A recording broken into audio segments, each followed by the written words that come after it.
रूस में फंसे यात्रियों को लेने पहुंचा एयर इंडिया का दूसरा विमान। मतदान एयरपोर्ट पर आपातकालीन के बाद रूस में फंसे हैं विमान यात्री। रूस में फंसी एयर इंडिया विमान के यात्री गुरुवार को एयरलाइन के एक दूसरे विमान के जरिए सैन फ्रांसिस्को रवाना हो गए। गौरतलब है कि तकनीकी खराबी के चलते एयर इंडिया की दिल्ली सैन फ्रांसिस्को फ्लाइट को मंगलवार को रूस के मगदान एयरपोर्ट पर इमरजेंसी लैंडिंग करनी पड़ी थी। इसके बाद से 216 यात्री और चालक दल के 16 सदस्य रूस में ही फंसे थे। एयर इंडिया ने इन्हें अपने गंतव्य तक पहुँचाने के लिए बुधवार को ही एक फेरी फ्लाइट रवाना कर दी थी।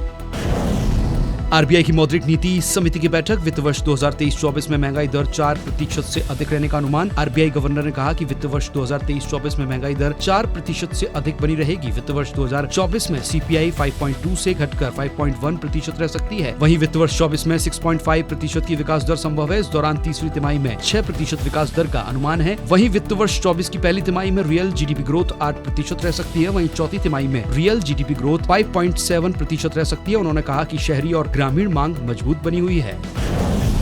ज्योतिरादित्य सिंधिया ने हवाई सेवाओं को लेकर किया बड़ा ऐलान। हवाई अड्डों के लिए 1 लाख करोड़ का कैपेक्स हुआ निर्धारित। केंद्रीय नागरिक उड्डयन मंत्री ज्योतिरादित्य सिंधिया ने बुधवार को एक बड़ा ऐलान कर दिया है। सिंधिया का कहना है कि अगले 5 सालों में करीब 200 से 220 एयरपोर्ट, हेलीपोर्ट और वाटर एरोड्राम का निर्माण किया जाएगा। 1 लाख करोड़ का कैपेक्स हवाई अड्डों के क्षेत्र में निर्धारित किया गया है, जिसमें से 25 से 30 हजार करोड़ AAI बाकी निजी क्षेत्र के साथ मिलकर निर्मित किया जाएगा। इसमें दिल्ली, मुंबई, चेन्नई, कोलकाता, हैदराबाद और बेंगलुरु में क्षमता करीब 22 करोड़ की है। सिंधिया ने बताया कि नवी मुंबई और जेवर एयरपोर्ट जोड़कर अगले 8 सालों में 41.5 करोड़ पर ले जाया जाएगा।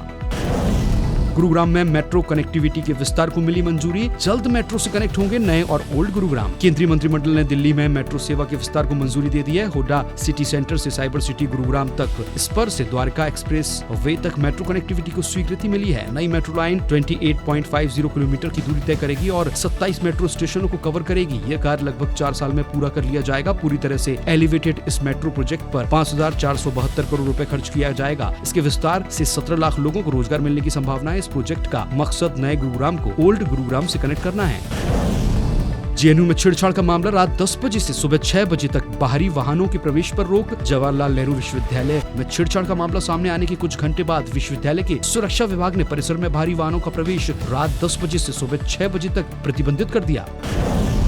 ओवरब्रिज के पिलर और स्लैब के बीच फंसा बच्चा ऑक्सीजन सिलेंडर लेकर पहुंची एसडीआरएफ की टीम। बिहार में सोन नदी के ऊपर बने नसरीगंज दाऊदनगर पुल के 1 नंबर पिलर और स्लैब के बीच फंसे 11 वर्ष के बच्चे को 24 घंटे बाद भी नहीं निकाला जा सका है। गैप से बच्चे का हाथ दिख रहा है और रुक रुक कर रोने की आवाज भी सुनाई दे रही है। बुधवार को शाम से शुरू हुए बचाव कार्य से बच्चे को नहीं निकाला जा सका है। गुरुवार सुबह फिर से बच्चे को रेस्क्यू करने की कोशिश की जा रही है। एसडीआरएफ की टीम ऑक्सीजन सिलेंडर के साथ मौके पर पहुंची है। पुल को ऊपर से तोड़कर बच्चे तक पहुंचने की कोशिश की जा रही है। मध्य प्रदेश में हुई अब भारत राष्ट्र समिति की एंट्री। बुद्धसेन पटेल के बाद डॉक्टर आनंद राय BRS में शामिल। मध्य प्रदेश के इसी साल के अंत में विधानसभा चुनाव है। आम आदमी पार्टी असुद्दीन ओवैसी की AIMIM के बाद तेलंगाना के CM KCR की भारत राष्ट्र समिति की एंट्री होने वाली है। भाजपा के पूर्व सांसद बुद्धसेन पटेल के बाद सेवा से बर्खास्त डॉक्टर आनंद राय BRMC में शामिल हुए। डॉक्टर राय ने मालवा निमाड़ में 30 सीटों पर BRS से चुनाव लड़ने की बात कही है। पूर्व मुख्यमंत्री दिग्विजय सिंह का दावा। MP में कांग्रेस 120 से 150 सीट लाएगी। मध्य प्रदेश के पूर्व मुख्यमंत्री और कांग्रेस के वरिष्ठ नेता दिग्विजय सिंह ने दावा किया है कि विधानसभा चुनाव में कांग्रेस मध्य प्रदेश में 120 से 150 सीटर लेके आएगी। उन्होंने कहा कि कांग्रेस की सरकार गिराने के बाद जनता में असंतोष 4 गुना बढ़ गया है।